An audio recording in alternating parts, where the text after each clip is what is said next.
ಇದು ಈ ವಾಕ್ಯ ಧ್ಯಾನ ಮಾಡುವಂಥ ಸಂದರ್ಭದಲ್ಲಿ ನಾವು ದೇವರ ವಾಕ್ಯದಲ್ಲಿ ನಮಗೋಸ್ಕರವಾಗಿ ಹಳೆ ಒಡಂಬಡಿಕೆಯಲ್ಲಿ ಏನಾದರೂ ದೇವರು ಬರೆದಿಟ್ಟಿದ್ದಾನಪ್ಪ ಅಂದರೆ ಚರಿತ್ರೆ, ಅದು ನಾವು ನೋಡ್ತೇವೆ ನಮ್ಮ ಬುದ್ಧಿ ಪಾಠಕ್ಕಾಗಿ, ಬುದ್ಧಿ ಕಲಿಯೋದಕ್ಕಾಗಿ ದೇವರು ಅದನ್ನು ಬರೆಸಿಟ್ಟಿದ್ದಾನೆ ಎಂಬುದಾಗಿ ದೇವರ ವಾಕ್ಯದಲ್ಲಿ ನೋಡ್ತೀವಿ. ಆ ಭಕ್ತನ ತಪ್ಪು ಎಂಬುದಾಗಿ ನಾವು ಹೇಳುವಂಥದ್ದು ನಿಜವಾದಂಥದ್ದಲ್ಲ, ಆ ಭಕ್ತನು ನಿಜವಾದಂಥ ವೈಫಲ್ಯ ಎಂಬುದಾಗಿ ನಾವು ಹೇಳುವಂಥದ್ದಲ್ಲ. ಆದರೆ ಯಾಕೆ ಮೋಸೆ ವೈಫಲ್ಯವನ್ನು ಯಾಕೆ ದೇವರು ಬರೆದಿಟ್ಟಿದ್ದಾನಪ್ಪ ಅಂತಂದರೆ, ಇವತ್ತು ನಿನ್ನನ್ನು ನನ್ನನ್ನು ಆತನು ಪ್ರೀತಿ ಮಾಡಿ ಈ ಮೋಸೆ ಜೀವಿತದ ಮೂಲಕವಾಗಿ ನಮ್ಮ ಜೀವಿತದಲ್ಲಿ ಕೆಲವೊಂದು ಪಾಠಗಳನ್ನು ನಾವು ಕಲಿಬೇಕು. ಜೀವಿತದ ಪಾಠಗಳನ್ನು, ಜೀವಿತದ ಮೌಲ್ಯಗಳನ್ನು ನಾವು ಅರ್ಥ ಮಾಡ್ಕೊಳ್ಬೇಕೆಂಬುದಾಗಿ ಈ ಚರಿತ್ರೆಯಲ್ಲಿ, ಈ ಒಂದು ಸತ್ಯವೇದದಲ್ಲಿ ಪರಿಶುದ್ಧಾತ್ಮನ ಮೂಲಕವಾಗಿ ಮೋಸೆ ಜೀವಿತವನ್ನು ದೇವರು ಬರೆದಿಟ್ಟಿದ್ದಾನೆ ಅಂತೇಳಿರಿ. ಹಲ್ಲೆಲೂಯಾ. ಅದಕ್ಕೋಸ್ಕರಾಗಿ ನಿಮ್ಮ ಮನಸ್ಸಲ್ಲಿ ಇದಿಟ್ಕೊಡ್ರಿ, ಮೋಸೆಯನ್ನು ಕಡಿಮೆ ಮಾಡಿ ನಾವು ಧ್ಯಾನ ಮಾಡ್ತಾ ಇಲ್ಲ, ಮೋಸೆಯನ್ನು ನಾವು ಕೆಳಗೆ ಹಾಕಿ ನಾವು ಮಾತಾಡ್ತಾ ಇಲ್ಲ. ಇದು ನಿಮ್ಮ ಮೈಂಡಲ್ಲಿ ಸೇವ್ ಇರಲಿ. ಈ ಭಕ್ತನ ಮೂಲಕವಾಗಿ ದೇವರು ನಮಗೊಂದು ಪಾಠವನ್ನು ಕಲಿಸ್ಬೇಕಂತ ಇದ್ದೇನೆ. ಹಲ್ಲೆಲೂಯಾ. ಯಾವಾಗಲೂ ನೆನ್ಪಿಟ್ಕೊಡ್ರಿ ನನ್ನ ಪ್ರೀತಿ ದೇವ್ರ ಮಕ್ಕಳೇ, ಈ ವೈಫಲ್ಯಗಳು, ಈ ಸೋಲುಗಳು ಯಾವಾಗಲೂ ಕೂಡ ನಾವು ನೋಡ್ತೇವೆ. ಒಬ್ಬ ವಿಶ್ವಾಸಿ, ಒಬ್ಬ ದೇವ್ರ ಮಗನು, ಒಬ್ಬ ದೇವ್ರ ಮಗಳು ಜ್ಞಾಪಕದಲ್ಲಿಟ್ಕೊಳ್ಬೇಕು. ನಾವು ನೋಡ್ತೇವೆ ಈ ವೈಫಲ್ಯಗಳು, ಸೋಲುಗಳಾದಂಥ ಸಂದರ್ಭದಲ್ಲಿ ಭಾಳಷ್ಟು ಜನರು ತಪ್ಪುಗಳನ್ನು ಮಾಡ್ತಾರೆ. ಆದರೆ ಪ್ರತಿಯೊಬ್ಬ ವಿಶ್ವಾಸಿ ಜ್ಞಾಪಕದಲ್ಲಿಟ್ಕೊಳ್ಬೇಕು, ಈ ಸೋಲುಗಳಂತಕ್ಕಂಥವು, ವೈಫಲ್ಯಗಳಂಥವು ನಾವು ನೋಡ್ತೇವೆ ನಮ್ಮ ಜೀವಿತದಲ್ಲಿ ನಮ್ಮ ಪ್ರಯಾಣವನ್ನು ನಿಲ್ಲಿಸುವಂಥವುಗಳಾಗಬಾರ್ದು ಅಂತೇಳಿರಿ. ಹಲ್ಲೆಲೂಯಾ. ಏನೋ ನನ್ನ ಜೀವಿತದಲ್ಲಿ ಒಂದು ಸೋಲು ಬಂದಿದೆ, ಏನೋ ನನ್ನ ಜೀವಿತದಲ್ಲಿ ಒಂದು ಅಪಜಯ ಬಂದಿದೆ, ನನ್ನ ಜೀವಿತದಲ್ಲಿ ಏನೋ ಆಗಿದೆ ಎಂಬುದಾಗಿ ನಾವು ಈ ವೈಫಲ್ಯದಿಂದ, ಈ ಒಂದು ಸೋಲಿನಿಂದ ನಮ್ಮ ಪ್ರಯಾಣವನ್ನು, ನಮ್ಮ ವಿಶ್ವಾಸದ ಒಂದು ಯಾತ್ರೆಯನ್ನು ಎಷ್ಟು ಮಾತ್ರಕ್ಕೆ ನಾವು ಏನು ಮಾಡಬಾರ್ದು ರೀ, ನಿಲ್ಲಿಸಬಾರ್ದು. ಇದು ನೆನಪಿಟ್ಕೊಳ್ಬೇಕು. ಎರಡನೇದಾಗಿ ಇದರ ಈ ಉದ್ದೇಶ ಏನಪ್ಪ ಅಂತಂದರೆ, ಕೆಲವೊಂದು ಸಲ ಈ ವೈಫಲ್ಯಗಳೇ, ದೇವರು ನಮ್ಮ ಜೀವಿತದಲ್ಲಿ ಬಂದಿರುವಂಥ ವೈಫಲ್ಯಗಳೇ, ನಮ್ಮ ಜೀವಿತದಲ್ಲಿ ಬಂದಿರುವಂಥ ಸೋಲುಗಳೇ ಕೆಲವೊಂದು ಸಲ ದೇವರು ನಮ್ಮನ್ನು ಮೇಲೆ ತರೋದಕ್ಕಾಗಿ ಸಾಧನವಾಗಿ ಉಪಯೋಗ ಮಾಡ್ಕೊತಾನೆ ಅಂತಾರೆ. ಹಲ್ಲೆಲೂಯಾ. ನನ್ನ ಮಾತು ಎಷ್ಟು ಜನರಿಗೆ ಅರ್ಥ ಆಗ್ತಿದೆ ನನಗೆ ಗೊತ್ತಿಲ್ಲ. ಬಟ್ ಕೆಲವೊಂದು ಸಲ ಏನಾಗ್ತದೆ ಅಂದರೆ, ನಮ್ಮ ಜೀವಿತದಲ್ಲಿ ಸೋಲುಗಳಾದಾಗ, ಅಪಜಯ ಆದಾಗ ನಮಗೇನು ಅನಿಸ್ತಂದರೆ ಭಾಳ ನಿರಾಶೆ ಆಗ್ತದೆ.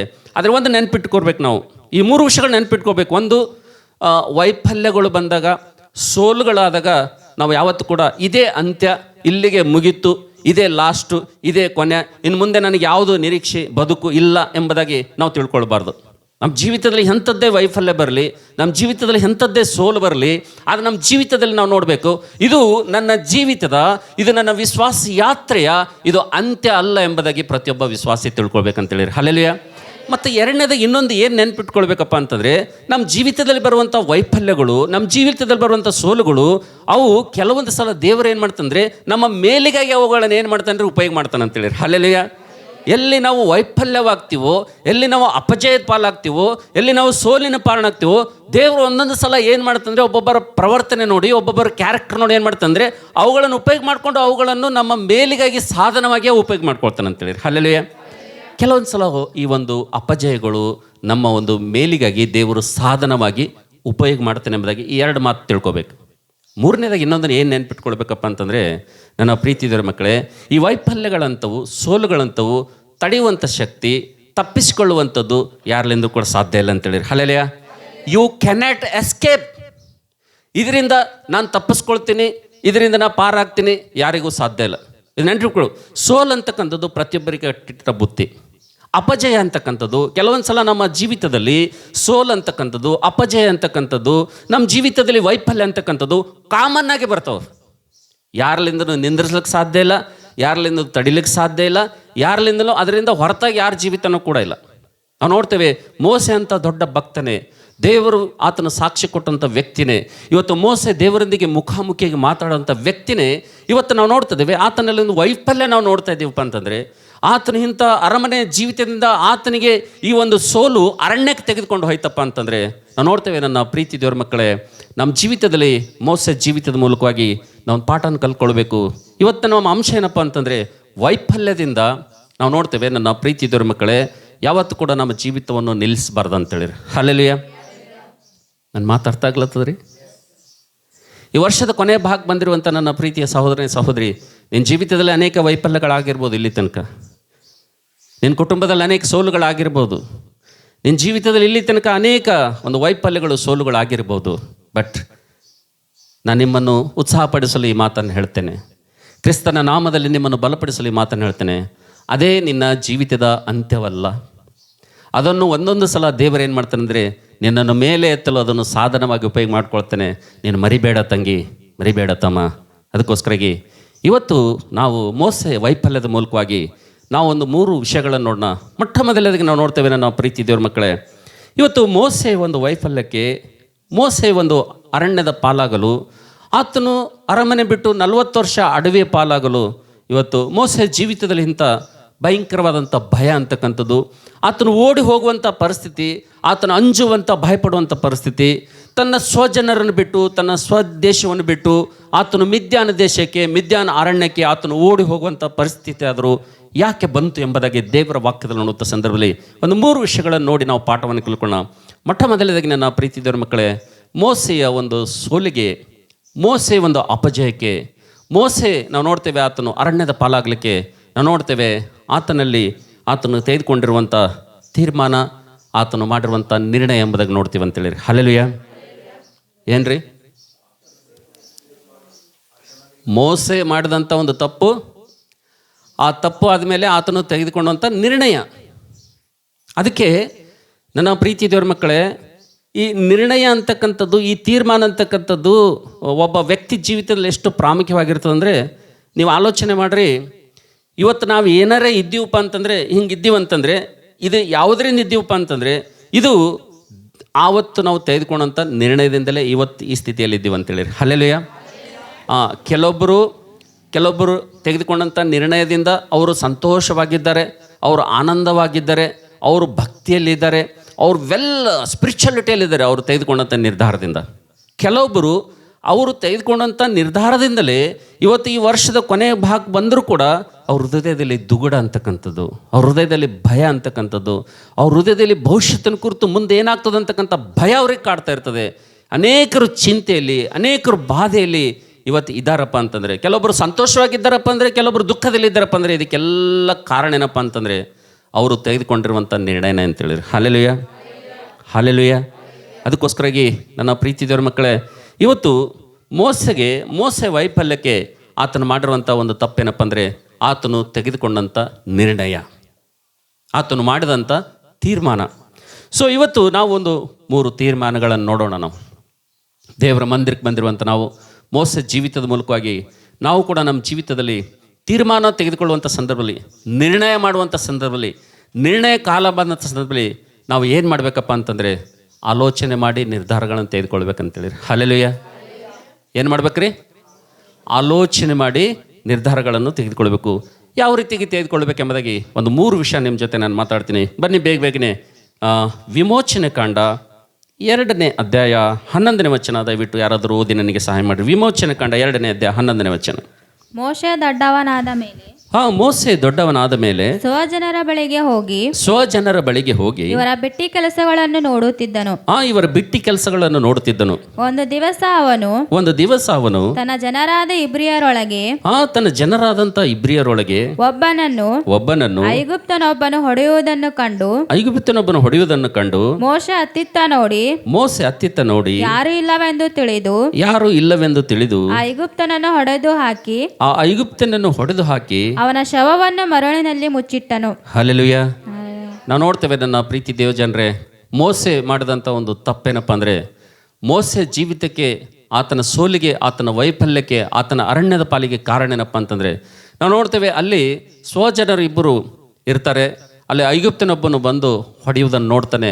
ಮೋಸೆಗೆ ನಾವು ನೋಡ್ತೇವೆ ಐಗುಪ್ತನು ಇಸ್ರಾಯೇಲನಿಗೆ ಹೊಡೆಯುವುದನ್ನು ನೋಡಿದಾಗ ಮೋಸೆಗೆ ತುಂಬ ಕೋಪ ಬರ್ತದೆ ಅಂತೇಳಿ. ಹಲ್ಲೆಲೂಯಾ.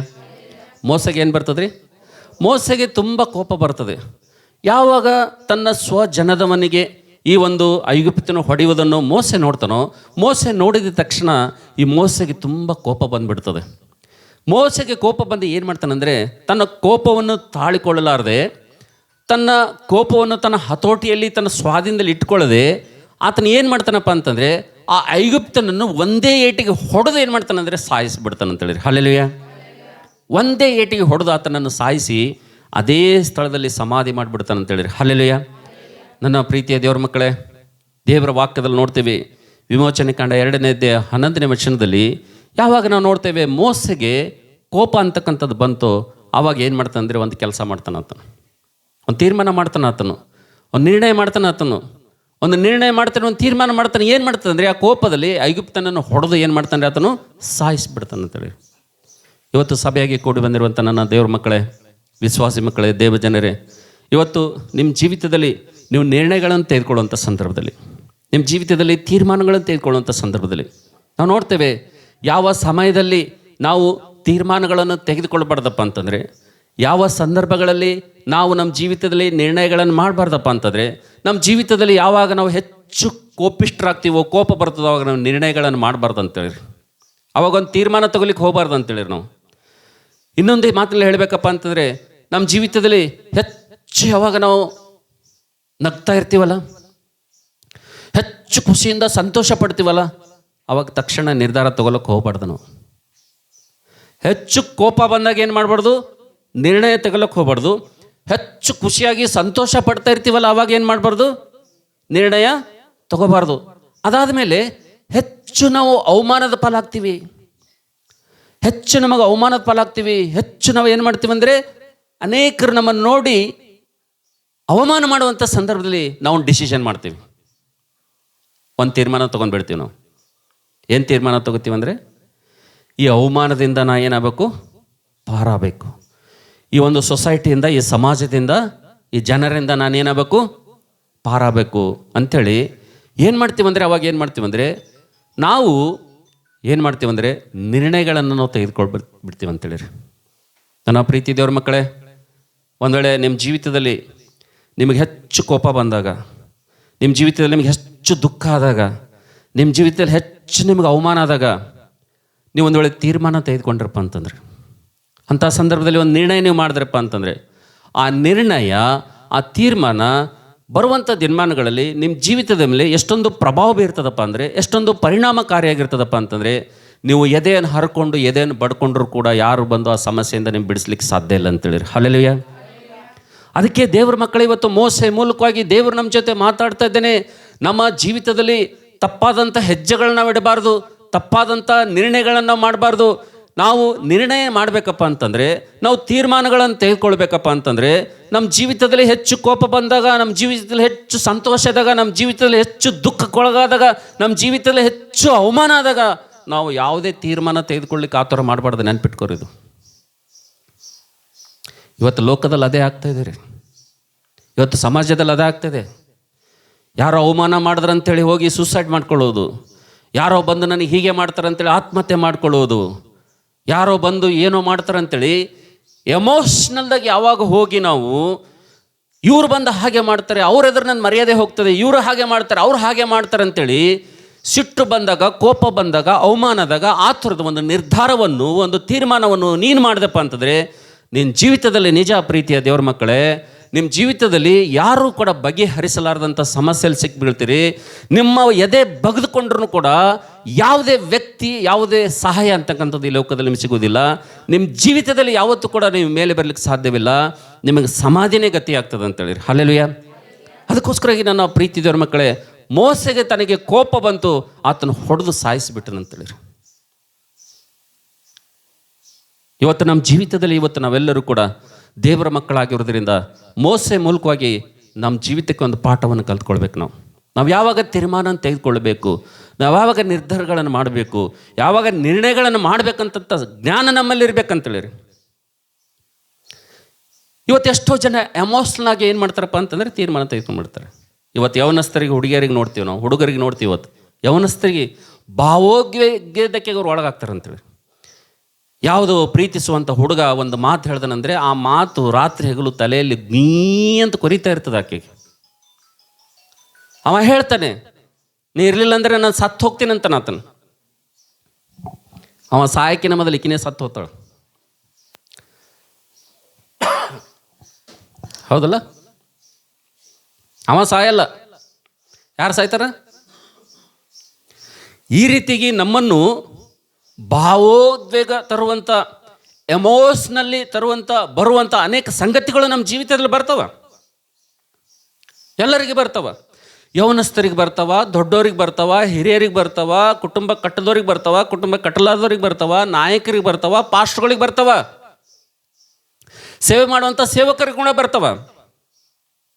ಬಂದಂಥ ಸಂದರ್ಭದಲ್ಲಿ ನಾವು ಭಾಗೋದ್ವೇಗಕ್ಕೆ ಒಳಗಾಗಿ, ನಾವು ಆವೇಶಕ್ಕೆ ಒಳಗಾಗಿ, ನಾವು ಆತುರದಿಂದ ನಾವು ಒಂದು ವೇಳೆ ತೀರ್ಮಾನವನ್ನು ತೆಗೆದುಕೊಂಡೆವಪ್ಪ ಅಂತಂದರೆ, ನೆನ್ಪಿಟ್ಕೊಡ್ರಿ ನನ್ನ ಪ್ರೀತಿ ದೇವ್ರ ಮಕ್ಕಳೇ, ನಮ್ಮ ಜೀವಿತದಲ್ಲಿ ಒಬ್ಬ ವ್ಯಕ್ತಿ ಹತ್ರ ಹೋಗಿ ಬರೋಣ, ನಾವು ಒಬ್ಬ ದೇವರ ಮನುಷ್ಯನ ಹತ್ರ ನಾವು ಹೋಗಿ ಭೇಟಿಯಾಗಿ ಬರೋಣ. ನಾವು ಆತನು ತನ್ನ ಜೀವಿತದಲ್ಲಿ ಆತನು ಎಂಥ ವ್ಯಕ್ತಿಯಪ್ಪ ಅಂತಂದರೆ, ಆತನು ಪ್ರಾರ್ಥನೆ ಮಾಡಿದ್ರೆ ಆಕಾಶದಿಂದ ದೇವರು ಬೆಂಕಿಯನ್ನು ಕಳಿಸ್ತಾನೆ. ಗೊತ್ತಾ? ಈ ದೇವರ ಮನುಷ್ಯನ ಎಂಥವನಾಗಿದ್ದಾನಂದ್ರೆ, ಈತನು ಪ್ರಾರ್ಥನೆ ಮಾಡಿದ್ರೆ ಆಕಾಶದಿಂದ ದೇವರೇನು ಕಳಿಸ್ತಾನ? ಬೆಂಕಿಯನ್ನು ಕಳಿಸ್ತಾನೆ. ಅಂಥ ವ್ಯಕ್ತಿ ಆತನು. ಆದರೆ ಆಕಾಶದಿಂದ ಬೆಂಕಿಯನ್ನು ತರಿಸುವಂಥ ಈ ವ್ಯಕ್ತಿ, ಈ ದೇವರ ಮನುಷ್ಯನು ತನ್ನ ಜೀವಿತದಲ್ಲಿ ಎಂಥ ಎಮೋಷನ್ ಪಾಲಾಗ್ತಾನಪ್ಪ ಅಂದರೆ, ತನ್ನ ಜೀವಿತದಲ್ಲಿ ಎಂಥ ಭಾವೋದ್ವೇಗಕ್ಕೆ ಆತನು ಕಾರಣನಾಗ್ತಾನಪ್ಪ ಅಂತಂದರೆ, ತನ್ನ ಜೀವಿತದಲ್ಲಿ ಇಂಥ ಸಾಮರ್ಥ್ಯವುಳ್ಳಂಥ ವ್ಯಕ್ತಿಯಾಗಿದ್ದರೂ ಕೂಡ, ತನ್ನ ಜೀವಿತದಲ್ಲಿ ದೇವರೊಂದಿಗೆ ಇಷ್ಟೊಂದು ಬಾಂಧವ್ಯ ಕನೆಕ್ಟ್ ಇದ್ದರೂ ಕೂಡ ನಾವು ನೋಡ್ತೇವೆ ಅದು ಹೇಗೆ ಈ ವ್ಯಕ್ತಿ ಹತ್ರ ಒಂದ್ಸಲ ಹೋಗಿ ಬರೋಣ. ಯಾರಾದರೂ ಮೊದಲನೇ ವರ್ಷಗಳ ಪುಸ್ತಕ 19ನೇ ಅಧ್ಯಾಯ ನೋಡ್ರಿ. ಮೊದಲನೇ ವರ್ಷಗಳ ಪುಸ್ತಕ 19ನೇ ಅಧ್ಯಾಯ, ಬೇಗ ತೆಗೀರಿ. ಫಸ್ಟ್ ಸ್ವಲ್ಪ ನಾನು ಸ್ಪೀಡ್ ಹೋಗ್ತೇನೆ, ನೀವು ಕೂಡ ನನ್ನ ಜೊತೆ ರೀ. ಮೊದಲನೇ ವರ್ಷಗಳ ಪುಸ್ತಕ 19ನೇ ಅಧ್ಯಾಯ ನೋಡ್ರಿ, 3ನೇ ವಚನ ಓದಮ್ಮ ನೋಡಿ. ಅವನು ಇದನ್ನು ಕೇಳಿದೊಡನೆ ತನ್ನ ಪ್ರಾಣ ರಕ್ಷಣೆಗಾಗಿ ಅಲ್ಲಿಂದ ಹೊರಟು ಯಹೂದದ ಬೆರ್ಷೆಬಕ್ಕೆ ಬಂದು ಅಲ್ಲಿ ತನ್ನ ಸೇವಕನನ್ನು ಬಿಟ್ಟನು. ತರುವಾಯ ತಾನೊಬ್ಬನಾಗಿ ಅರಣ್ಯದೊಳಗೆ ಒಂದು ದಿವಸದ ಪ್ರಯಾಣದಷ್ಟು ದೂರ ಹೋಗಿ, ಆತನು ಪ್ರಯಾಣವಾಗಿ ಹೋಗಿ ಒಂದು ಜಾಲಿಯ ಗಿಡದ ಕೆಳಗೆ ಕೂತುಕೊಂಡು ಮರಣವನ್ನು ಅಪೇಕ್ಷಿಸಿದನು. ಹಲ್ಲೆಲೂಯಾ. ಯಾರು ಈ ವ್ಯಕ್ತಿ? ನಿಮ್ಮ ಹಾಗೆ ನಮ್ಮ ಹಾಗೆ ಸಾಧಾರಣವಂತ ಮನುಷ್ಯನಲ್ಲ ಆತನು ಬಹಳ ಅದ್ಭುತವಾದಂಥ ದೇವರ ಮನುಷ್ಯನಾಗಿದ್ದಾನೆ ಆತನು. ನಾವು ನೋಡ್ತೇವೆ ನನ್ನ ಪ್ರೀತಿ ದೇವರ ಮಕ್ಕಳೇ, ಈ ಭಾವೋದ್ವೇಗ ಅಂತಕ್ಕಂಥದ್ದು, ಈ ಒಂದು ಪರಿಸ್ಥಿತಿ ಅಂತಕ್ಕಂಥದ್ದು, ಸಂದರ್ಭ ಅಂತಕ್ಕಂಥದ್ದು ನಮ್ಮನ್ನು ಯಾವ ರೀತಿಗೆ ಮಾಡ್ತದೆ ಅಂತಂದರೆ, ಆತ್ಮಹತ್ಯೆಗೆ, ಮರಣವನ್ನು ಬಯಸ್ತದೆ ಅಂತೇಳಿರಿ, ಮರಣದ ಕಡೆಗೆ ನಾವು ನಡೆಸ್ತದೆ ಅಂತೇಳಿರಿ. ನಾವು ನೋಡ್ತೇವೆ ಈ ದೇವರ ಮನುಷ್ಯನ ಹೋಗಿ ಒಂದು ಜಾಲಿ ಕೆಳಗೆ ಕೂತ್ಕೊಂಡು ಆತನು ದೇವರಿಗೆ ಹೇಳ್ತಾ ಇದ್ದಾನೆ, ದೇವರೇ ಸಾಕಪ್ಪ, ನನ್ನ ಜೀವನ ಸಾಕು, ನನ್ನ ಬದುಕು ಸಾಕು, ನನಗೆ ಸೇವೆ ಸಾಕು, ನನಗೆಲ್ಲ ಸಾಕು, ನನ್ನನ್ನು ಏನು ಮಾಡಿಬಿಡು, ಸಾಯಿಸ್ಬಿಡು. ಏನು ಮಾಡ್ತಾ ಇದ್ದೇನೆ ರೀ? ನನಗೇನು ಮಾಡಿ ನೀನು? ಈ ಭಕ್ತರೇ ದೇವ್ರಿಗೆ ಕೇಳುತ್ತಾ ನನಗೆ ಸಾಯಿಸ್ಬಿಡು ಅಂತೇಳಿ. ನಾವು ದೇವ್ರಿಗೆ ಕೇಳಲ್ಲ, ನಾವೇ ಸ್ವಂತ ಪ್ರಯತ್ನ ಮಾಡ್ತೀವಿ. ತೊಗರಿ ಎಣ್ಣಿನೋ, ಗಸ್ಲೆಟ್ ಎಣ್ಣಿನೋ, ಮತ್ತೇನು ರೀ? ನಾವು ಅಂಥ ಕ್ಯಾರೆಕ್ಟ್ರಲ್ಲ ನಮ್ಮದು. ನಾವು ಹೆಂಗೆ ಮಾಡ್ತೀವಿ ಗೊತ್ತದ್ರಿ? ನಾವು ಸ್ವಂತ ಪ್ರಯತ್ನಗಳನ್ನು ಮಾಡ್ತೀವಿ, ನಾನಾ ಪ್ರಯತ್ನ ಮಾಡ್ತೀವಿ. ಒಬ್ಬರು ಕೆರೆನೇ ನೋಡ್ತಾರೆ, ಒಬ್ಬರು ಬಾಯಿನೇ ನೋಡ್ತಾರೆ, ಒಬ್ಬರು ಏನೋ ಡ್ಯಾಮ್ನೇ ನೋಡ್ತಾರೆ, ಒಬ್ಬರು ತೊಗರಿ ಎಣ್ಣೆನೇ ನೋಡ್ತಾರೆ. ಈ ರೀತಿಗೆ ಸ್ವಂತ ಪ್ರಯತ್ನಗಳನ್ನು ಮಾಡ್ತಾರಲ್ಲ. ನಾವು ನೋಡ್ತೇವೆ ಈ ಭಕ್ತನ ಜೀವಿತ ನೋಡುವಂಥ ಸಂದರ್ಭದಲ್ಲಿ ಆತನು ಒಂದು ಹೆಂಗಸಿಗೆ ಆತನು ಅಂಜಿ, ಒಬ್ಬ ಹೆಂಗಸು ನಿನ್ನ ಪ್ರಾಣವನ್ನು ನಾಳೆ ಇಷ್ಟೊತ್ತಿಗೆ ನಾನು ತೆಗಿತೀನಿ ಎಂಬುದಾಗಿ ಹೇಳಿದಂಥ ಸಂದರ್ಭದಲ್ಲಿ ಆತನೊಂದು ತೀರ್ಮಾನ ತೆಗೆದುಕೊಂಡು ಆತನೊಂದು ನಿರ್ಣಯ ಮಾಡ್ತಾನೆ. ಆತನು ಒಬ್ಬ ಹೆಣ್ಣು ಮಗಳ ಮಾತು ಕೇಳಿ, ಒಬ್ಬ ಹೆಂಗಸಿನ ಮಾತು ಕೇಳಿ ಆತನು ನಿರ್ಧಾರ ಮಾಡ್ತಾನೆ, ಇನ್ನು ಈ ಭೂಮಿ ಮೇಲೆ ಬದುಕೋದು ವೇಸ್ಟ್ ನಾನು. ಎಂಥ ಮನುಷ್ಯ ರೀ, ಎಂಥ ಮನುಷ್ಯ, ದೇವರ ಮನುಷ್ಯನ್ರಿ ಆತನು. ಪ್ರೇರೆ ವೈಫಲ್ಯಗಳಂತಕ್ಕಂಥವು, ಸೋಲುಗಳಂತಕ್ಕಂಥವು, ಅಪಜಯ ಅಂತಕ್ಕಂಥದ್ದು ನಮ್ಮ ಜೀವಿತದಲ್ಲಿ ಕಾಮನ್ ಇದೆ ಅಂತೇಳಿರಿ. ಆದರೆ ದೇವರು ಈ ವಾಕ್ಯದ ಮೂಲಕವಾಗಿ ನಮ್ಮ ಜೊತೆ ಮಾತಾಡ್ತಾ ಇದ್ದೇನೆ. ನಾವು ಆವೇಶದಿಂದಾಗಲಿ, ಉದ್ರೇಕದಿಂದಾಗಲಿ, ನಮಗೆ ಅವಮಾನ ಆದಾಗಲಿ, ನಮಗೆ ದುಃಖ ಆದಾಗಲಿ, ನಮಗೆ ಎಷ್ಟೋ ನೋವಿನ ಸಂಗತಿಗಳು ಬಂದಂಥ ಸಂದರ್ಭದಲ್ಲಿ ನನ್ನ ಪ್ರೀತಿಯ ದೇವರ ಮಕ್ಕಳೇ, ಯಾರು ಕೂಡ ಆತುರದ ತೀರ್ಮಾನವಾಗಲಿ, ಆತುರದ ನಿರ್ಧಾರವಾಗಲಿ, ಆತುರದ ನಿರ್ಣಯ ಆಗಲಿ ನಾವು ಮಾಡಬಾರ್ದು ಎಂಬುದಾಗಿ ಮೋಶೆ ಮೂಲಕವಾಗಿ ದೇವರು ನಮ್ಮ ಜೊತೆ ಮಾತಾಡ್ತಾ ಇದ್ದಾನೆ ಅಂತೇಳಿ. ಹಲ್ಲೆಲೂಯಾ. ಅದಕ್ಕೋಸ್ಕರವಾಗಿ ಮೋಸೆಗೆ ಕೋಪ ಬಂತು, ಆತನು ಐಗುಪ್ತನನ್ನು ಹೊಡೆದು ಆತನು ಸಮಾಧಿ ಮಾಡಿದನು. ನಾವು ನೋಡ್ತೇವೆ ಆತನು ಅರಣ್ಯದ ಪಾಲಾಗಲಿಕ್ಕೆ, ಆತನು ಅರಮನೆಯಿಂದ ಸಕಲ ಸವಲತ್ತಿನಿಂದ ನಾವು ನೋಡ್ತೇವೆ ಆತನು ಅರಣ್ಯದ ಪಾಲಾಗಲಿಕ್ಕೆ ಇದು ಕಾರಣವಾಯ್ತು ಎಂಬುದಾಗಿ ದೇವರ ವಾಕ್ಯದಲ್ಲಿ ನೋಡ್ತೀವಿ ಅಂತೇಳಿ. ಹಲ್ಲೆಲೂಯಾ.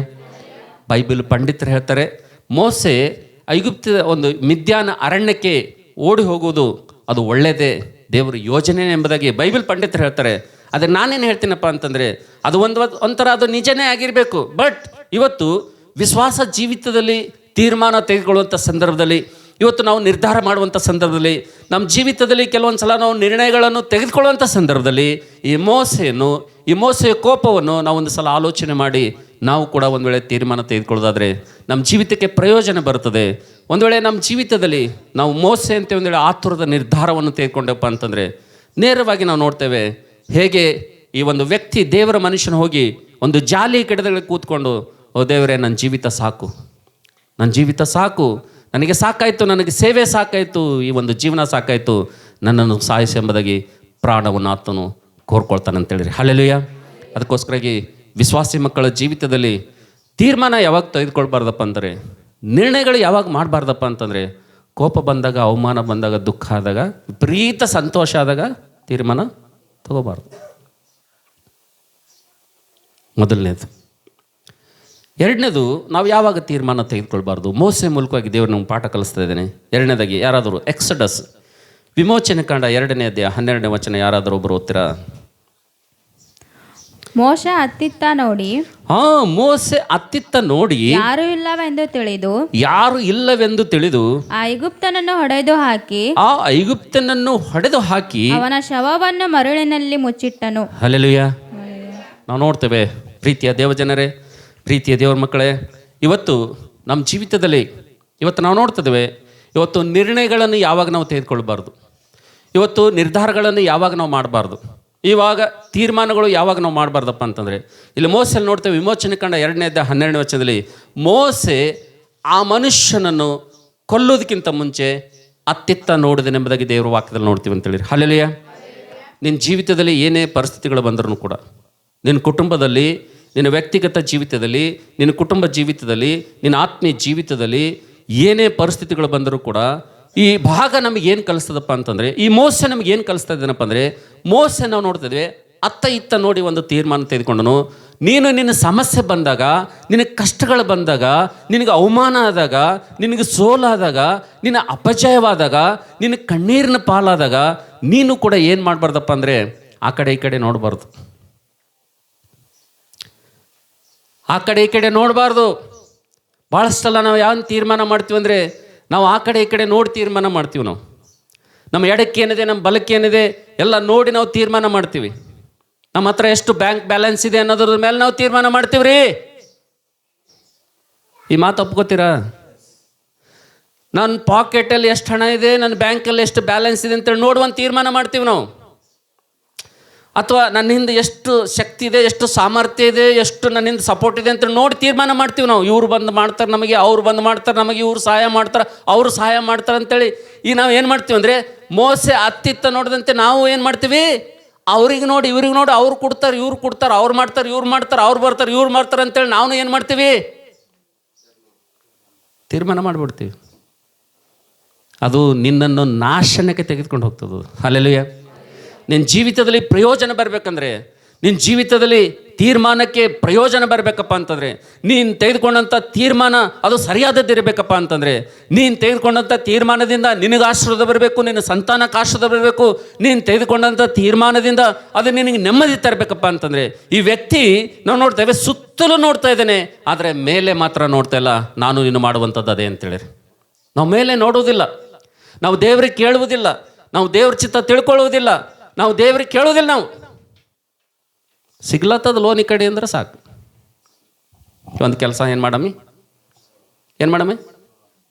ಈ ಕಡೆ ಲೋನ್ ಸಿಗ್ಲತ್ತದಂದ್ರೆ ಏನು ಮಾಡಮ್ಮಿ, ತಗೊಂಡು ಈ ಕೆಲಸ ಮಾಡ್ತಿ. ಇಡೀ 2-3 ವರ್ಷ ಏನು ಮಾಡ್ಬೇಕು, ನೀ ಕಣ್ಣೀರೇ ಸುರಿಸ್ಬೇಕು ನೀ. ಹೌದಲ್ಲ? ಏನು ಸುರಿಸ್ಬೇಕು? ಕಟ್ಟಬೇಕಂದ್ರೆ ಕಣ್ಣಾಗಿ ನೀರು ಕಪಾಳಕ್ಕೆ ಬರ್ತಾವ್ರಿ. ದುಡ್ಡು ಕಟ್ಟಬೇಕಂದ್ರೆ, EMIಗಳು ಕಟ್ಟಬೇಕಂದ್ರೆ ಒಪ್ಕೋತೀರಾ? ಕರೆಕ್ಟ್ ಅದನಾ? ನಾವು ನೋಡ್ತೇವೆ ನನ್ನ ಪ್ರೀತಿಯ ದೇವ್ರ ಮಕ್ಕಳೇ, ನಾವು ಯಾವಾಗಲೂ ಕೂಡ ನಮ್ಮಲ್ಲಿರುವಂಥ ಸವಲತ್ತುಗಳು ನೋಡಬಾರ್ದು, ನಮ್ಮ ಕೈಯಲ್ಲಿರುವಂಥದ್ದನ್ನು ನೋಡಬಾರ್ದು, ನಮ್ಮ ಪಾಕೆಟಲ್ಲಿರುವಂಥದ್ದನ್ನು ನೋಡಬಾರ್ದು, ನಮ್ಮ ಬ್ಯಾಂಕಲ್ಲಿರುವಂಥದ್ದನ್ನು ನೋಡಬಾರ್ದು, ನಮ್ಮ ಅಕ್ಕಪಕ್ಕ ಇರುವಂಥದ್ದನ್ನು ನೋಡಬಾರ್ದು, ನಮ್ಮ ಹಿಂದೆ ಮುಂದೆ ಇವ್ರ ಅದು ಬರ್ತದೆ ಇದು ಬರ್ತದೆ, ಅವ್ರು ಸಪೋರ್ಟ್ ಮಾಡ್ತಾರೆ, ಇವ್ರು ಸಪೋರ್ಟ್ ಮಾಡ್ತಾರೆ, ಯಾವುದೂ ನೋಡಬಾರ್ದು. ನಾನು ನೀನು ಒಂದು ತೀರ್ಮಾನ ಏನಾದರೂ ತೆಗೆದುಕೊಳ್ಬೇಕಪ್ಪ ಅಂತಂದರೆ ಮೋಸೆಯಂತೆ ಅತ್ತ ಇತ್ತ ನೋಡದೆ, ಸುತ್ತಲೂ ನೋಡದೆ, ಹಿಂದೆ ಮುಂದೆ ನೋಡದೆ ನಾವು ನಿರ್ಧಾರವನ್ನು ತೆಗೆದುಕೊಳ್ಳುವಂಥ ಸಮಯ ಯಾವುದಪ್ಪ ಅಂದರೆ, ನಿರ್ಧಾರ ಹೇಗೆ ತೆಗೆದುಕೊಳ್ಬೇಕಪ್ಪ ಅಂತಂದರೆ ಮೇಲೆ ನೋಡಿ ನಾವು ನಿರ್ಧಾರ ತೆಗೆದುಕೊಳ್ಬೇಕಂತೇಳಿರಿ. ಹಲ್ಲೆಲೂಯಾ. ನನ್ನ ಮಾತು ಎಷ್ಟು ಜನರಿಗೆ ಅರ್ಥ ಆಗ್ತಿದೆಯೋ ನನಗಂತೂ ಗೊತ್ತಿಲ್ಲ. ಬಟ್ ಈ ನಿರ್ಧಾರಗಳು, ಈ ತೀರ್ಮಾನಗಳು ನಮ್ಮ ವೈಫಲ್ಯಕ್ಕೆ ಕಾರಣವಾಗ್ತವೆ ಅಂತೇಳಿರಿ. ಹಲ್ಲೆಲೂಯಾ. ಈ ನಿರ್ಧಾರಗಳು, ತೀರ್ಮಾನಗಳು ಅನೇಕ ಸಲ ನಮ್ಮ ಜೀವಿತವನ್ನು ಕಣ್ಣೀರಿನ ಪಾಲು ಮಾಡ್ತಾವ್ರಿ. ಅದಕ್ಕೋಸ್ಕರ ನನ್ನ ಪ್ರೀತಿ ದೇವ್ರ ಮಕ್ಕಳೇ, ಅನುಭವದಿಂದ ಈ ಮಾತನ್ನು ನಾನು ನಿಮಗೆ ಹೇಳ್ತಾ ಇದ್ದೇನೆ, ಸುಮ್ಮನೆ ಹೇಳ್ತಾ ಇಲ್ಲ ನಿಮಗೆ. ನಾನು ಈ ಮಾತುಗಳು ಹೇಳ್ತಾ ಇದ್ದೇನೆ ಅಂದರೆ ಸುಮ್ಮನೆ ನಿಮ್ಗೆ ಹೇಳ್ತಾ ಇಲ್ಲ. ನಿಮ್ಮ ಜೀವಿತದಲ್ಲಿ ನೀವು ಕೂಡ ಕಣ್ಣೀರಿನ ಪಾಲು ಆಗಬಾರ್ದು, ನಿಮ್ಮ ಜೀವಿತದಲ್ಲಿ ನೀವು ಕೂಡ ಅವಮಾನದ ಪಾಲು ಆಗಬಾರ್ದಪ್ಪ ಅಂತಂದರೆ ತೀರ್ಮಾನದ ಬಗ್ಗೆ ದೇವರು ಮೋಶ ಮೂಲಕವಾಗಿ ನಿಮ್ಮ ಜೊತೆ ಮಾತಾಡ್ತಾ ಇದ್ದೇನೆ. ಆದರೆ ಇವತ್ತು ನಿನ್ನ ಜೀವಿತ, ನನ್ನ ವಿಶ್ವಾಸ ಹೇಗಿರಬೇಕಪ್ಪ ಅಂತಂದರೆ 2025ನೇ ವರ್ಷ ಮುಗಿತಾ ಬರ್ತಾ ಇದೆ.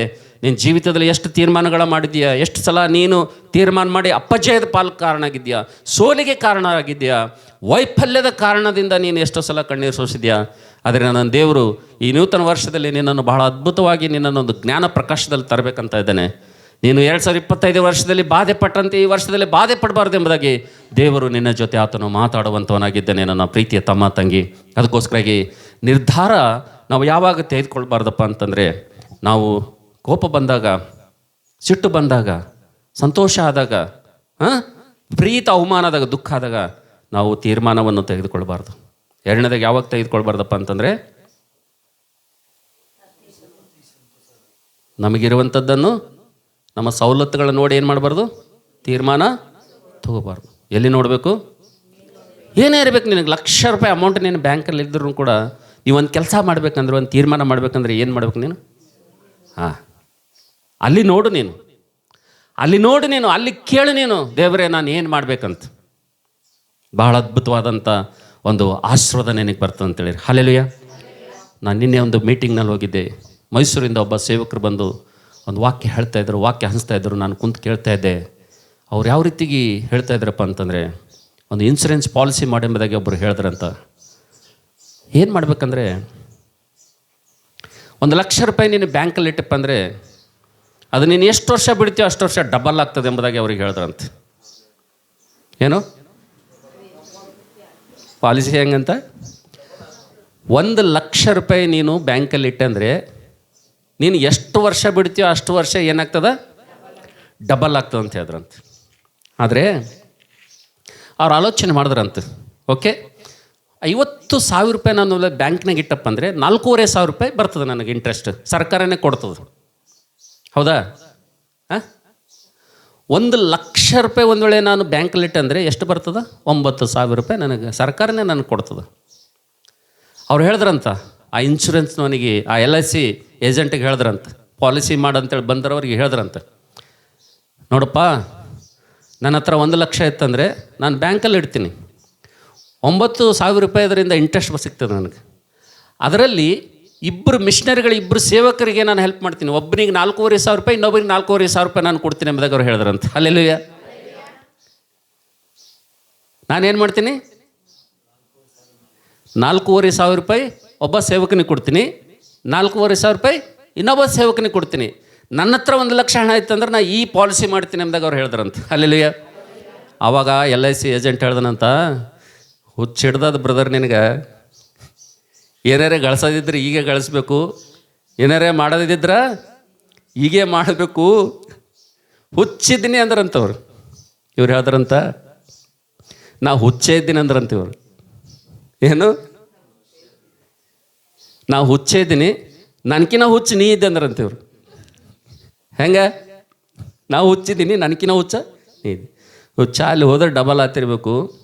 ಇಲ್ಲಿ ನಾನು ಇಬ್ಬರು ಸೇವಕರಿಗೆ ಒಂದು ವೇಳೆ ನಾನು ಹೆಲ್ಪ್ ಮಾಡೋದಪ್ಪ ಅಂತಂದರೆ ನನ್ನ ಪರಲೋಕದ ಅಕೌಂಟ್ ಪೂರ ಫುಲ್ ಆಗ್ತದೆ ಎಂಬುದಾಗಿ ಹೇಳಿದ್ರಂತ. Hallelujah, hallelujah.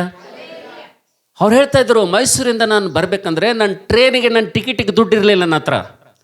ಮೈಸೂರಿಂದ ಗುಲ್ಬರ್ಗ ಬರಬೇಕಂದ್ರೆ ನನ್ನ ಹತ್ರ ಟ್ರೈನ್ ಚಾರ್ಜ್ನೂ ನನ್ನಲ್ಲಿರಲಿಲ್ಲ. ನಾನು ಹೆಂಡ್ತಿಗೆ ಹೇಳ್ತಾ ಇದ್ದೆ, ಈ ಸಲ ನಾವು ಕಾರ್ ಒಯ್ಯೋಕ್ಕಾಗಲ್ಲ, ನಾವು ಟ್ರೈನಲ್ಲೇ ಹೋಗಿ ಬರೋಣ, ಟ್ರೈನಿಗೆ ಹೋಗೋಣ ಅಂತೇಳಿ ಪ್ರಯತ್ನ ಮಾಡ್ತಾಯಿದ್ರಂತೆ. ಗುಲ್ಬರ್ಗ ಮೀಟಿಂಗಾಗಿ ಪ್ರಯತ್ನ ಮಾಡುವಂಥ ಸಂದರ್ಭದಲ್ಲಿ ದೇವರಲ್ಲಿರುವಂಥ ಒಳ್ಳೆಯ ಮನಸ್ಸು, ಸಮರ್ಪಣೆ ನೋಡಿ ಟ್ರೈನ್ ಟಿಕೆಟ್ ತೆಗಿಲಕ್ಕೆ ರೊಕ್ಕಕ್ಕೆ ಪ್ರಯಾಸ ಮಾಡ್ಲತ್ತಾರ. ಅವ್ರಿಗೆ ಯಾರೋ ಒಬ್ಬರು 5,000 ಅವ್ರ ಅಕೌಂಟಿಗೆ ಹಾಕ್ಬಿಟ್ರು ಅಂತೇಳಿರಿ. ಹಲ್ಲೆಲೂಯ. ದೇವರು ಹೆಂಗೆ ಕೊಡ್ತಾನೆ ನೋಡ್ರಿ. ಹಲ್ಲೆಲೂಯ. ದೇವರ ರಾಜ್ಯದಲ್ಲಿ ಬಿತ್ತಿರುವುದನ್ನು ಯಾವತ್ತೂ ಕೂಡ ಏನಾಗಂಗಿಲ್ಲ ರೀ. ಅವ್ರು ಹೇಳ್ತಾ ಇದ್ರು ನೋಡಿ, ನಾನು ಆ LIC ಪಾಲಿಸಿ ಮಾಡಿಲ್ಲ, ನನ್ನ ಹತ್ರ ಇತ್ತಂದ್ರೆ ನಾನು 2 ಸೇವಕರಿಗೆ ಹೆಲ್ಪ್ ಮಾಡ್ತೀನಿ, ಲಕ್ಷ ಇದ್ರೆ 2 ಸೇವಕರಿಗೆ ಕೊಡ್ತೀನಿ ಎಂಬುದಾಗಿ ನಾನು ನಿರ್ಧಾರ ಮಾಡಿದ್ದೀನಿ. ಬಟ್ ಅದು ಬಾಯಿಂದ ಅಂದದ್ರಿಂದ ದೇವ್ರೇನು ಮಾಡಿದ್ರೆ, ಟಿಕೆಟಿಗೆ ದುಡ್ಡಿರಲಿಲ್ಲ ಟ್ರೈನಿಗೆ, ನನಗೇನು ಮಾಡಿದ್ರೆ ಅಕೌಂಟಿಗೆ ಎಷ್ಟು ಹಾಕಿದನು. ಇವತ್ತು ಮೈಸೂರಿಂದ ನಮ್ಮ ಸ್ವಂತ ಕಾರಲ್ಲಿ ಇವತ್ತು ಗಂಡ ಹೆಂಡತಿ ಮಕ್ಕಳು ಬಂದಿದ್ದೀವಿ ಮೀಟಿಂಗ್ ಎಂಬುದಾಗಿ ಭಾಳ ಅದ್ಭುತವಾಗಿ ಹೇಳ್ತಾ ಇದ್ದಾರೆ ಅಂತೇಳಿ. ಹಲ್ಲೆಲೂಯ. ಇವತ್ತು ಟ್ರೈನಿಗೆ ಹೋಗುವಂಥ ನಮಗೆ ದೇವ್ರು ನಮಗೆ ಸ್ವಂತ ಕಾರ್ ತೊಗೊಂಡು ಬರುವಂಥ ದೇವ್ರು ಸಹಾಯ ಮಾಡಿದ್ದೆ ನಮ್ಮದಾಗ ಹೇಳ್ತಾ ಇದ್ದಾರೆ ಅಂತೇಳಿ. ಹಲ್ಲೆಲೂಯ. ಅದಕ್ಕೋಸ್ಕರ ಈಗ ನನ್ನ ಪ್ರೀತಿಯ ದೇವ್ರ ಮಕ್ಕಳೇ, ಈ ಲೋಕದಲ್ಲಿ ತೀರ್ಮಾನಗಳು, ಈ ಲೋಕದಲ್ಲಿ ನಿರ್ಣಯಗಳು ನಮ್ಮ ಜೀವಿತದಲ್ಲಿ ಬಹಳ ಪರಿಣಾಮಕರವಾದಂಥ ಪರಿಸ್ಥಿತಿಗಳನ್ನು ತರ್ತಾವೆ ಅಂತೇಳಿ. ಹಲ್ಲೆಲೂಯ. ಅದಕ್ಕೋಸ್ಕರ ನಮ್ಮ ಜೀವಿತದಲ್ಲಿ ನಿರ್ಧಾರಗಳು ಯಾವಾಗ ತೆಗೆದುಕೊಳ್ಬಾರ್ದಪ್ಪ ಅಂತಂದರೆ, ಹೇಗೆ ತೆಗೆದುಕೊಳ್ಬಾರ್ದಪ್ಪ ಅಂತಂದರೆ, ನಾವು ಸುತ್ತಲೂ ನೋಡಬಾರ್ದು, ನಮ್ಮ ಸವಲತ್ತುಗಳ ಮೇಲೆ ನಾವು ತೀರ್ಮಾನಗಳು ತೆಗೆದುಕೊಳ್ಬಾರ್ದು ಅಂತೇಳಿ. ಹಲ್ಲೆಲೂಯ. ಹಲ್ಲೆಲೂಯ. ನನ್ನ ಮಾತು ಅರ್ಥ ಆಗ್ತಿದೆಯಾ? ಬನ್ನಿ ನಾವು 3ನೇದಾಗಿ ಯಾವಾಗ ತೀರ್ಮಾನ ತೆಗೆದುಕೊಳ್ಬಾರ್ದು ಓದ್ತೀರಾ? ವಿಮೋಚನೆ ಕಾಂಡ 2ನೇ ಅಧ್ಯಾಯ 12ನೇ ವಚನ ಓದಮ್ಮ. ವಿಮೋಚನೆ ಕಾಂಡ 2ನೇ. ಮೋಸೆ ಅತ್ತಿತ್ತ ನೋಡಿ ಯಾರು ಇಲ್ಲವೆಂದು ತಿಳಿದು ಆ ಐಗುಪ್ತನನ್ನು ಹೊಡೆದು ಹಾಕಿ ಅವನ ಶವವನ್ನು ಮರಳಿನಲ್ಲಿ ಮುಚ್ಚಿಟ್ಟನು. ಹಲ್ಲೆಲೂಯ. ಎಲ್ಲರೂ ಇಲ್ಲಿ ನನ್ನ ಕಡೆಗೆ ನೋಡ್ರಿ. ಏನಪ್ಪ ಪಾಸ್ಟ್ರು ಓದಿಸಿದ ವಾಕ್ಯನೇ ಓದಿಸ್ಲತ್ತಾರಂತ ಇದ್ದೀರಾ? ಅದರಲ್ಲೇ ಇಷ್ಟು ವಿಷಯಗಳ ಅಡಗಿವೆ ರೀ. ಆ ಒಂದೇ ವಚನದಲ್ಲೇ 11ನೇ ವಚನ 12ನೇ ವಚನದಲ್ಲೇ ಇಷ್ಟು ವಿಷಯಗಳ ಅಡಗಿವೆ. ನಾವು ನೋಡ್ತೇವೆ ನನ್ನ ಪ್ರೀತಿ ದೇವ್ರ ಮಕ್ಕಳೇ, ನಾವು ನೋಡ್ತೇವೆ ವಿಮೋಚನೆ ಕಾಂಡ 2ನೇ ಅಧ್ಯಾಯ 12ನೇ ವಚನದಲ್ಲಿ ಮೋಸೆ ನಾವು ನೋಡ್ತೇವೆ ಅತ್ತ ಇತ್ತ ನೋಡಿ ಐಗುಪ್ತನನ್ನು ಹೊಡೆದು ಸಾಯಿಸಿ ಸಮಾಧಿ ಮಾಡೋದು ಎಂಬುದಾಗಿ ದೇವ್ರ ವಾಕ್ಯದಲ್ಲಿ ನೋಡ್ತೀವಿ ಅಂತೇಳಿ. ಹಲ್ಲೆಲೂಯ. ಅಂದರೆ ನಾವು ನೋಡ್ತೀವಿ ಅನೇಕ ಸಲ ನಮ್ಮ ಜೀವಿತದಲ್ಲಿ ನಾವು ನಿರ್ಧಾರಗಳನ್ನು ಯಾವಾಗ ತೆಗೆದುಕೊಳ್ತೀವಂದರೆ, ನಿರ್ಧಾರಗಳನ್ನು ಹೇಗೆ ತೆಗೆದುಕೊಳ್ತೀವಂದರೆ, ನಾವು ತೆಗೆದುಕೊಂಡಂಥ ನಿರ್ಧಾರಗಳು, ನಾವು ಮಾಡಿದಂಥ ನಿರ್ಣಯಗಳು ನಮ್ಮ ಜೀವಿತದ ಮೇಲೆ ಯಾವ ಪರಿಣಾಮ ಬೀರ್ತಪ್ಪ ಅಂತಂದರೆ, ಮೋಸೆ ಆತನು ತನ್ನ ಸ್ವಂತ ಶಕ್ತಿಯ ಮೇಲೆ, ಸ್ವಂತ ಬಲದ ಮೇಲೆ ಆತನು ನಿರ್ಣಯ ತೆಗೆದುಕೊಂಡನು ಅಂತೇಳಿ. ಹಲ್ಲೆಲೂಯ. ಹೇಗೂ ಈ ಐಗುಪ್ತನನ್ನು ನಾನು ಏನು ಮಾಡ್ತೀನಿ, ಹೊಡಿತೀನಿ, ಈ ಐಗುಪ್ತನನ್ನು ಹೊಡೆದು ಏನು ಮಾಡ್ತೀನಿ, ಸಮಾಧಿ ಮಾಡ್ತೀನಿ ಎಂಬುದಾಗಿ ಹೇಗೂ ನಾನು ಮಾಡ್ತೀನಿ ಅಂತೇಳಿ ತನ್ನ ಸಾಮರ್ಥ್ಯದ ಬಗ್ಗೆ, ತನ್ನ ಶಕ್ತಿಯ ಮೇಲೆ ನಂಬಿಕೆ ಇಟ್ಟುಕೊಂಡು ಅದನ್ನು ಮಾಡ್ದನು ಅಂತೇಳಿ. ಹಲ್ಲೆಲೂಯ. ಅದರ ಪರಿಣಾಮ ಏನಾಯ್ತಪ್ಪ ಅಂತಂದರೆ, ಮೋಸೆ ತನ್ನ ಬಲದ ಮೇಲೆ ನಂಬಿಕೆಯಿಂದ ಅದು ಕೆಲಸ ಮಾಡಿದ್ದರಿಂದ, ತನ್ನ ಶರೀರದಲ್ಲಿರುವಂಥ ಶಕ್ತಿಯಿಂದ ಆ ಕೆಲಸವನ್ನು ಮಾಡಿದ್ದರಿಂದ ಮೋಸೆ ಜೀವಿತದಲ್ಲಿ ಎಂಥ ಭೀಕರವಾದಂಥ ಪರಿಣಾಮ ಬಂತಪ್ಪ ಅಂತಂದರೆ, ನಾವು ನೋಡ್ತೇವೆ ನನ್ನ ಪ್ರೀತಿಯವರ ಮಕ್ಕಳೇ, ಈ ಮಾತು ಮರೆಯಾಗ್ತದೆ, ಈ ಮಾತು ಮುಚ್ಚಿ ಹೋಗ್ತದೆ, ಇದು ಅಕ್ಕಿ ಹೋಗ್ತದೆ ಎಂಬುದಾಗಿ ಮೋಸೆ ಅಂದ್ಕೊಂಡನು. ಆದರೆ ಈ ವಿಷಯ ಒಬ್ಬರ ಬಾಯಿಂದೊಬ್ಬರಿಗೆ ಫರೋಹನ ತನಕ ಹೋಗಿ ಮುಟ್ಟಿದ ಮೇಲೆ ನಾವು ನೋಡ್ತೇವೆ ಮೋಸೆಯನ್ನು ಕೊಲ್ಲಬೇಕೆಂದು ಯಾರು ಬೆನ್ನ ಹತ್ತದ್ರಿ?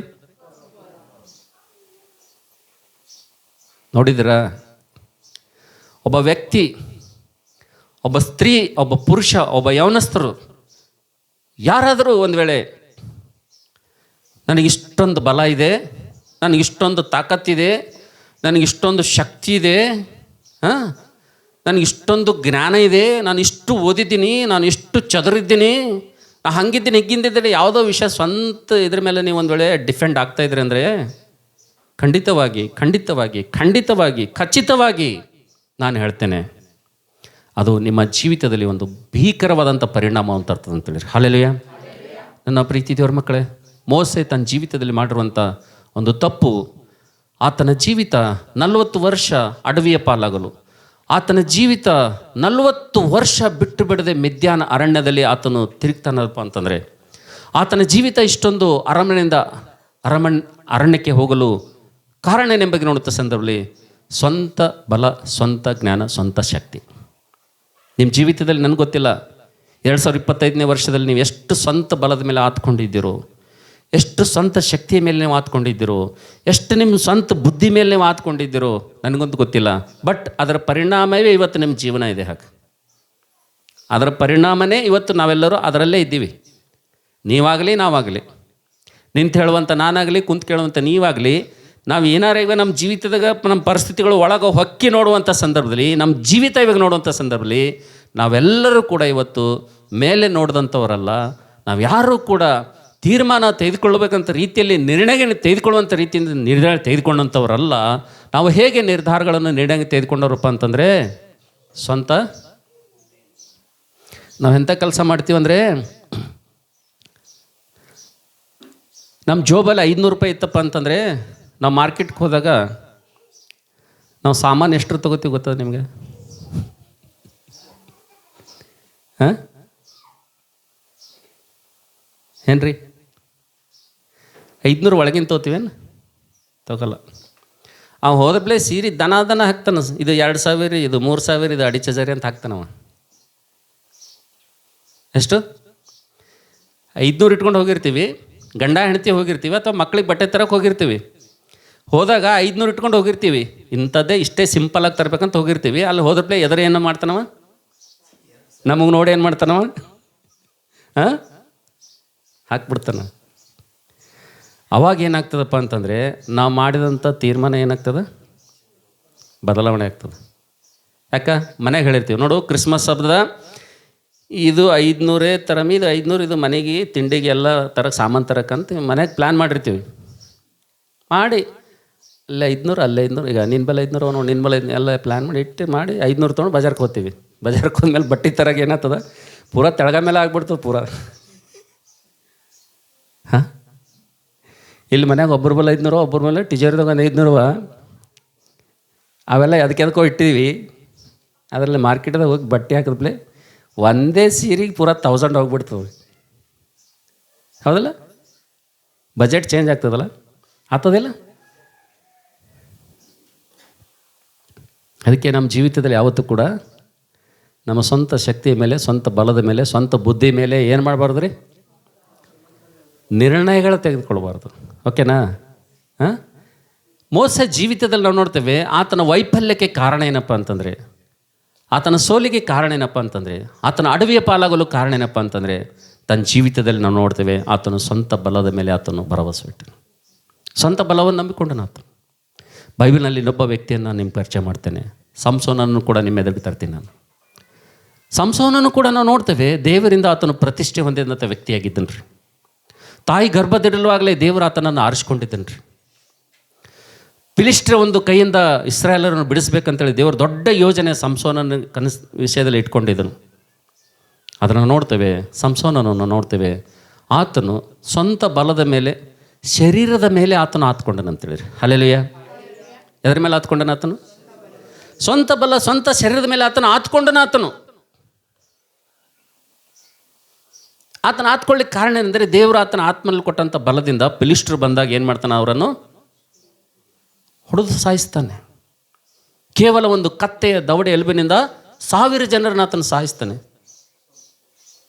ಫಿಲಿಷ್ಟ್ರು ಆತನನ್ನು ಹಿಡಿದು ಕಟ್ಟಿ ಹಾಕಿದಾಗ ಸೆಣಬಿನ ಹಗ್ಗಗಳಂತೆ ಅವುಗಳನ್ನು ಮುರಿದು ಹಾಕ್ತಾನೆ. ನಾವು ಇಷ್ಟೊಂದು ಬಲ ಶಕ್ತಿ ಆತನಲ್ಲಿ ಇರ್ತದೆ.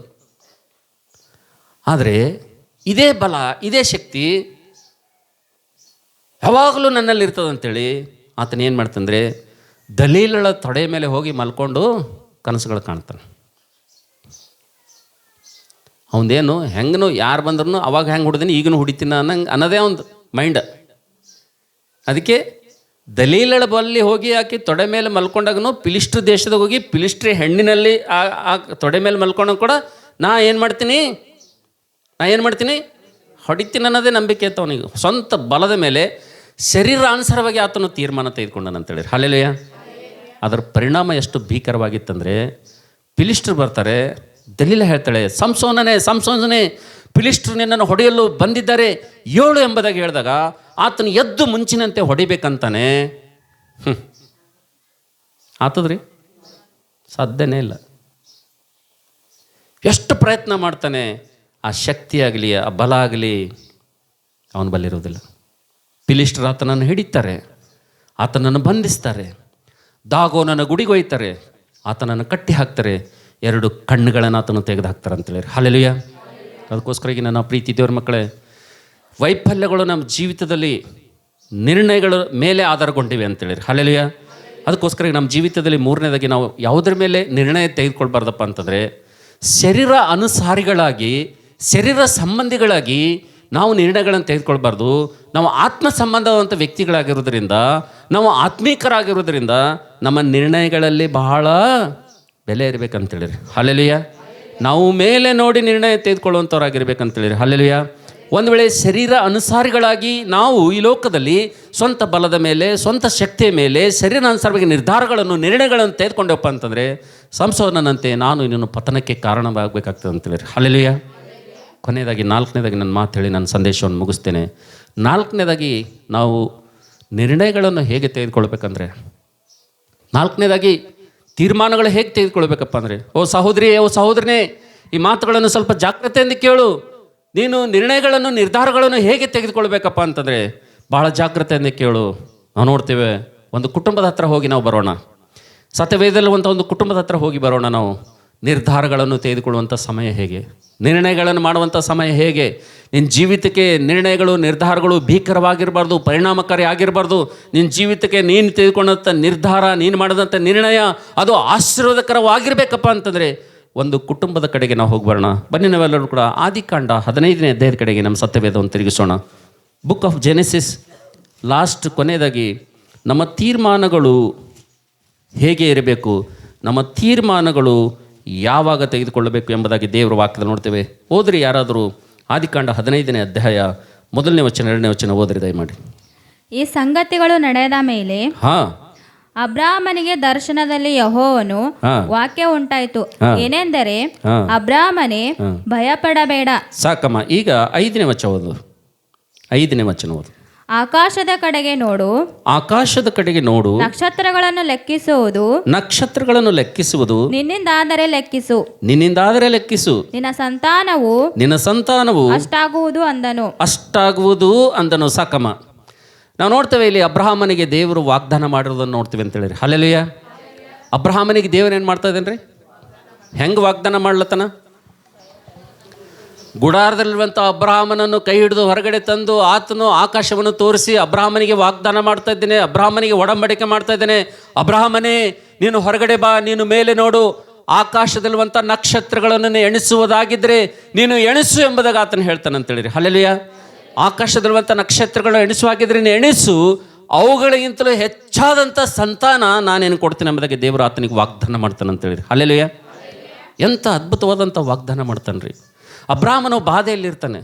ಅಯ್ಯೋ, 90 ವರ್ಷದಂಥ ಸಾರಳಿಗೆ 100 ವರ್ಷದಂಥ ನನಗೆ, ನಾವು ಮುದುಕಿ ಆಗಿದ್ದೇವೆ, ನಮಗಿನ್ನೂ ಕೂಡ ಮಕ್ಕಳಿಲ್ಲ, ನಾವು ತುಂಬ ಕಷ್ಟಪಡ್ತಾ ಇದ್ದೇವೆ, ನಮ್ಮ ಸಂತಾನ ಇಲ್ಲ, ನಾವು ಗಳಿಸಿರೋದು, ನಾವು ಉಳಿಸಿರೋದು, ನಾವು ಮಾಡಿರುವಂಥ ಪ್ರಾಪರ್ಟಿ ಎಲ್ಲ ಕೂಡ ಆಸ್ತಿ ನಾವು ದಮಸ್ಕದ ಎಲಿಯಾಜರ್ನ ಪಾಲಾಗ್ತದೆ ಅಂತೇಳಿ ಚಿಂತೆ ಮಾಡ್ತಾ ಇರ್ತಾನೆ ರೀ ಅಬ್ರಾಹ್ಮನು.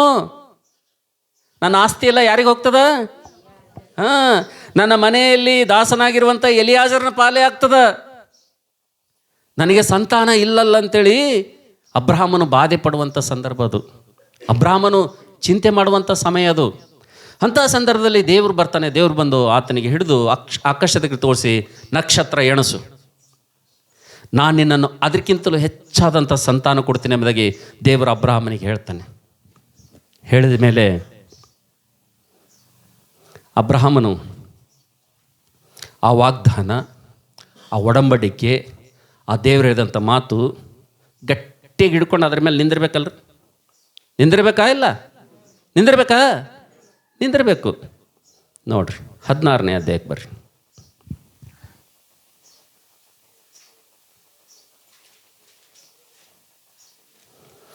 16ನೇ ಅಧ್ಯಾಯಕ್ಕೆ ಬರ್ರಿ ನೀವೆಲ್ಲರೂ ಕೂಡ. ನಾವು ಸ್ವಲ್ಪ ಹೋಗಿ ಬರೋಣ.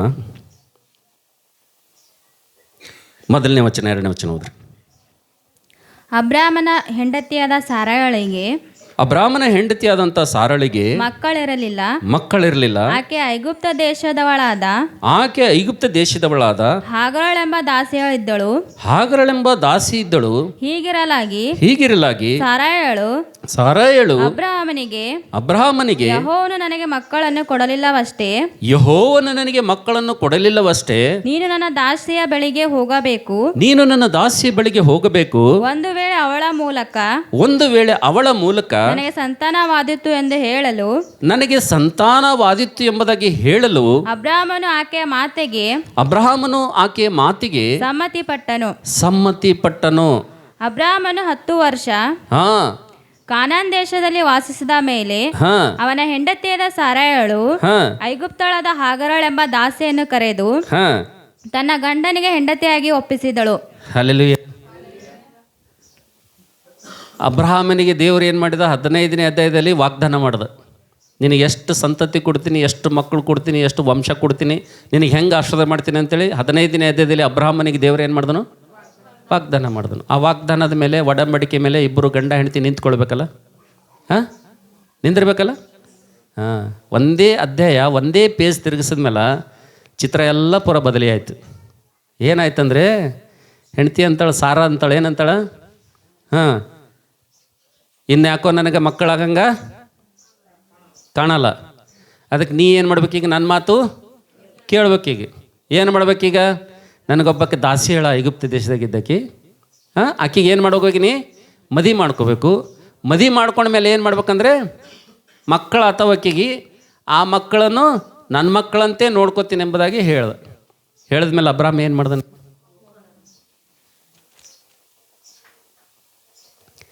ಅಬ್ರಹಾಮನ ತೀರ್ಮಾನ ಏನಾಯ್ತಲ್ಲಿ? ಅಬ್ರಹಾಮನ ನಿರ್ಣಯ ಏನಾಯ್ತಲ್ಲಿ? ನಿರ್ಣಯ ಹೆಂಗಿತ್ತದು? ಕರೆಕ್ಟ್ ಇತ್ತ? ಆ ನಿರ್ಣಯ ಅವಾಗ ತಗೋಬೇಕಾ? ಆ ತೀರ್ಮಾನ ಅವಾಗ ಮಾಡಬೇಕಾಗಿತ್ತ? ಹಾಂ, ಬಟ್ ನಮ್ಮ ಜೀವಿತದಲ್ಲಿ ಈ ವಾಕ್ಯದಿಂದ ನಾವು ಏನು ಕಲಿಬೇಕಂದ್ರೆ, ನಾವು ಮಾಡುವಂಥ ಎಲ್ಲ ತೀರ್ಮಾನಗಳು ನಮಗೆ ಒಳ್ಳೆಯದಾಗೆ ಕಾಣ್ತಾವ್ರಿ. ನೆನ್ಪಿಟ್ಕೋರಿ, ನಾವು ಮಾಡೋ ಎಲ್ಲ ತೀರ್ಮಾನಗಳು, ನೀವು ಏನೇ ಮಾಡಿರಿ, ನಿಮ್ಮ ಮನೆಗೆ ಆಟೋ ತೊಗೋರಿ, ಬಸ್ ತೊಗೋರಿ, ಕಾರ್ ತೊಗೋರಿ, ಬಂಗ್ಲೆ ತೊಗೋರಿ, ಬಂಗಾರ ತೊಗೋರಿ, ಏನು ತೋರಿ ನೀವು, ನಮಗೆ ಹೆಂಗೆ ಕಾಣ್ತಾವು? ನಮಗೆ ಹೆಂಗೆ ಕಾಣ್ತಾವ್ರಿ? ನಮಗೆ ಕರೆಕ್ಟ್ ಕಾಣಿಸ್ತಾವೆ. ನಮಗೆ ದೇವ್ರಿಗೆ ಹೆಂಗೆ ಕಾಣ್ತಾವೆ? ಹಾಂ, ದೇವ್ರಿಗೆ ಹೆಂಗೆ ಕಾಣ್ತಾವೆ? ಕರೆಕ್ಟ್ ಕಾಣ್ತಾವ? ರಾಂಗ್, ತಪ್ಪದು. ದೇವರಿಗೆ ಸರಿ ಕಾಣಲ್ಲ. ಈ ವಾಕ್ಯದಿಂದ ನಾವು ಏನು ಕಲಿತೀವಪ್ಪ ಅಂತಂದರೆ, ನನ್ನ ಪ್ರೀತಿದವ್ರ ಮಕ್ಕಳೇ, ಲಾಸ್ಟಾಗಿ ನಾವು ನೋಡ್ತೀವಿ, ನಿರ್ಣಯಗಳನ್ನು, ತೀರ್ಮಾನಗಳನ್ನು ಏನು ಮಾಡ್ಬೇಕಂದ್ರೆ, ತೆಗೆದುಕೊಳ್ಳಬೇಕಾದಂಥ ಸಮಯದಲ್ಲಿ ಮಾತ್ರ ತೆಗೆದುಕೋಬೇಕ್ರಿ. ನಿರ್ಣಯಗಳನ್ನು ತೆಗೆದುಕೊಳ್ಳುವಂಥ ಕಾಲ, ನಿರ್ಣಯಗಳನ್ನು ತೆಗೆದುಕೊಳ್ಳುವಂಥ ಸಂದರ್ಭ, ನಿರ್ಣಯಗಳನ್ನು ಮಾಡುವಂಥ ಸಮಯ, ಅದು ನಮಗೆ ಎಷ್ಟೇ ಅನುಕೂಲಕರವಾಗಿದ್ದರೂ ಕೂಡ ನಾವು ಏನು ಮಾಡಬೇಕಪ್ಪ ಅಂದರೆ, ಸರಿಯಾದ ಸಮಯದಲ್ಲಿ ಸರಿಯಾದ ನಿರ್ಣಯಗಳನ್ನು ನಾವು ಮಾಡ್ಬೇಕಂತೇಳಿರಿ. ಹಲ್ಲೆಲೂಯ.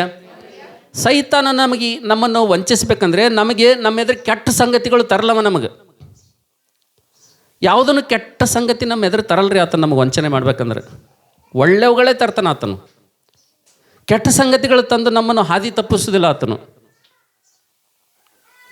ಒಳ್ಳೆ ಸಂಗತಿಗಳು ತರ್ತಾನೆ ನಮ್ಗೆ, ಒಳ್ಳೊಳ್ಳೆ ವಿಚಾರಗಳು ಹೇಳ್ತಾನೆ ನಮಗೆ. ಅವು ಹೇಳಿದಾಗ, ಅವು ನೋಡಿದಾಗ, ಆಲೋಚನೆ ಮಾಡಿದಾಗ ನಮಗೆಲ್ಲ ಅವು ಹೆಂಗೆ ಕಾಣ್ತಾವ್ರಿ? ಹೆಂಗೆ ಕಾಣ್ತಾವೆ? ನಮ್ಗೆ ಒಳ್ಳೆವೇ ಕಾಣ್ತಾವೆ. ಇಲ್ಲಿ ಸಾರಾ ಹೇಳೋದು ಅಬ್ರಮನಿಗೆ ಏನಾಯಿತು? ಒಳ್ಳೆಯದು. ಆದರೆ ಅವು ಒಳ್ಳೆಯದೇ ಕಾಣ್ತು. ಅಬ್ರಾಮನು ಸಾರಾ ಹೇಳಿದಂತೆ ಮಾಡಿದನು. ಮಾಡಿದ ಮೇಲೆ ಅವ್ರ ಕುಟುಂಬದಾಗ ಚಾಲು ಆಯ್ತು ರೀ, ಸ್ಟಾರ್ಟ್ ಆಯಿತು, ವಾರ್ ಸ್ಟಾರ್ಟ್ ಆಯ್ತು ರೀ. ಏನು ಚಾಲು ಆಯ್ತು ರೀ? ಯುದ್ಧ ಸ್ಟಾರ್ಟ್ ಆಯಿತು. ಕುಟುಂಬದಾಗ ಅಲ್ಲಿ ತನಕ ಯುದ್ಧ ಇರಲಿಲ್ಲ.